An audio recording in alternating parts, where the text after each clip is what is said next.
अस्सलामुअलैकुम, मैं हूँ किरण खान। आप देख रहे हैं देसी हॉटपॉट यूट्यूब चैनल। आज की वीडियो में मैं आप लोगों के साथ शेयर करूँगी बहुत ही मज़ेदार सी शलजम गोश्त की रेसिपी। बहुत आसान सी रेसिपी है, जल्दी से बन जाती है। तो वीडियो को बिना स्किप किए आपने एंड तक देखना है ताकि कोई भी स्टेप, कोई भी बात आपसे मिस ना हो जाए। चैनल पे नए हैं तो सब्सक्राइब करके बेल आइकन को ज़रूर प्रेस कर दीजिएगा ताकि जो मेरी लेटेस्ट वीडियोज़ हैं वो सबसे पहले आप तक पहुँच जाएँ। तो चलिए जी, करते हैं कुकिंग को स्टार्ट। सबसे पहले मैंने कढ़ाई ले ली है और उसमें मैं डाल रही हूँ हाफ़ कप के करीब कुकिंग ऑयल।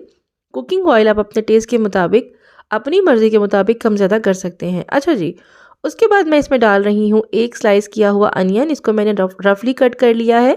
यहाँ पे अनियन को हमने इतना फ्राई करना है कि ये गोल्डन हो जाए, ब्लैक नहीं करना है और इनको डार्क भी नहीं करना, वरना आपकी जो सालन है वो कड़वा हो जाएगा। अच्छा जी, तो अब मैं इसमें डाल रही हूँ आधा किलो गोश्त है मेरे पास, ये बीफ का बछिया का गोश्त है, ये जल्दी से गल जाता है। तो गोश्त को डालने के बाद मैं प्याज़ों के साथ अच्छे से फ्राई कर रही हूँ। इतना फ्राई करना है कि जो हमारा गोश्त है ना, इसका कलर चेंज हो जाए और इसमें से बहुत ही मज़ेदार सी खुशबू आनी स्टार्ट हो जाए। अब मैं इसमें डाल रही हूँ आधा चाय का चम्मच काली मिर्चों का और इसमें मैं डाल रही हूँ आधा चाय का चम्मच गरम मसाले का और थोड़ा-सा इसमें मैं डाल रही हूँ नमक। नमक आप अपने टेस्ट के मुताबिक कम ज़्यादा कर सकते हैं, लेकिन हमें इसमें आगे भी रेसिपी में नमक का इस्तेमाल करना है, तो अभी आपने इनिशियल स्टेज पे नमक कम डालना है। अच्छा जी, तो ये मसाले डालने के बाद अब मैं यहाँ पे दोबारा से 2-3 मिनट के लिए इसको अच्छे से फ्राई कर रही हूँ ताकि जो गोश्त है ना, उसके अंदर इन तमाम मसालों का फ्लेवर आ जाए, तो बहुत मज़े का लगता है। तो यहाँ पे मैंने इसको फ्राई कर लिया है। अब मैं इसमें डाल रही हूँ 1 खाने का चम्मच कुटी हुई हरी मिर्चें और 1 खाने का चम्मच ही मैंने अदरक लहसुन का जो पेस्ट है वो डाल दिया है। अब यहाँ पे मैं इन तमाम मसालों के साथ जो गोश्त है मेरा, इसको फ्राई कर रही हूँ।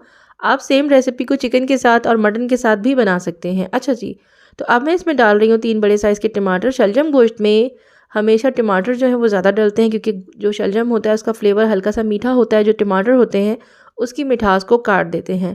तो टमाटर डालने के बाद इनको मैंने इस तरह से नॉर्मल सा मिक्स किया है ताकि ये इक्वल हो जाए। अब मैं इसमें डाल रही हूँ 2 खाने के चम्मच मैंने भर के इसमें डाल दिए हैं रेड चिली पाउडर के। ये बहुत तेज़ नहीं है, तो इसीलिए मैंने 2 खाने के चम्मच डाले। आप अपने टेस्ट के मुताबिक कम ज़्यादा कर सकते हैं।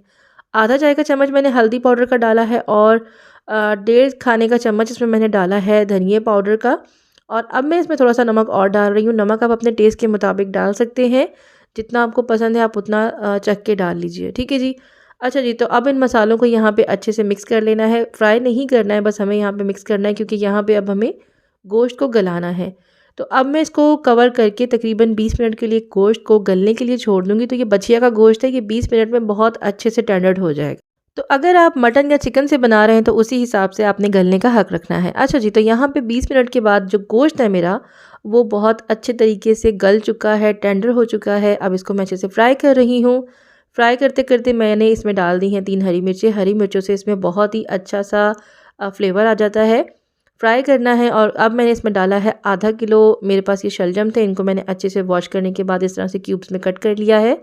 कट करने के बाद इनको यहाँ पे कुछ देर के लिए हम फ्राई करेंगे ताकि जो शलजम है उसका कच्चापन ख़त्म हो जाए। और अब मैं इसमें डाल रही हूँ तकरीबन आधा ग्लास के करीब पानी, क्योंकि मुझे ये शोरबे वाले नहीं बनाने हैं, मुझे ये भुने हुए बनाने हैं, तो इसीलिए मैंने कम पानी डाला है। अगर आपको शोरबे वाले बनाने हैं तो आप इसमें 2 गिलास पानी डाल के और शलजम को गला लीजिएगा। तो यहाँ पे इसको मैंने शलजम को गलने के लिए छोड़ दिया था और ये जो मेरे शलजम है ये बहुत अच्छे से गल चुके हैं। इनको थोड़ा सा फ्राई कीजिए। फ्राई करने के बाद इसमें मैं डाल रही हूँ धनिया। आप इसमें धनिया भी ऐड कर सकते हैं, आप इसमें अदरक जो है वो भी ऐड कर सकते हैं, पुदीना भी इसमें बहुत मज़े का लगता है। खैर जी, इसको यहाँ पे इस तरह से धनिया डालने के बाद अच्छे से मिक्स कर लीजिए ताकि धनिया जो है वो इक्वली डिस्ट्रीब्यूट हो जाए। और ये हमारे बहुत ही मज़ेदार झटपट से शलजम गोश्त की जो सब्ज़ी है ये बन के तैयार हो चुकी है। ज़रूर ट्राई कीजिएगा, बहुत ही आसान सी रेसिपी है। रमज़ान आने वाले हैं तो सहरी के लिए ये बेस्ट रेसिपी है। उम्मीद करती हूँ कि ये रेसिपी आपको अच्छी लगी होगी।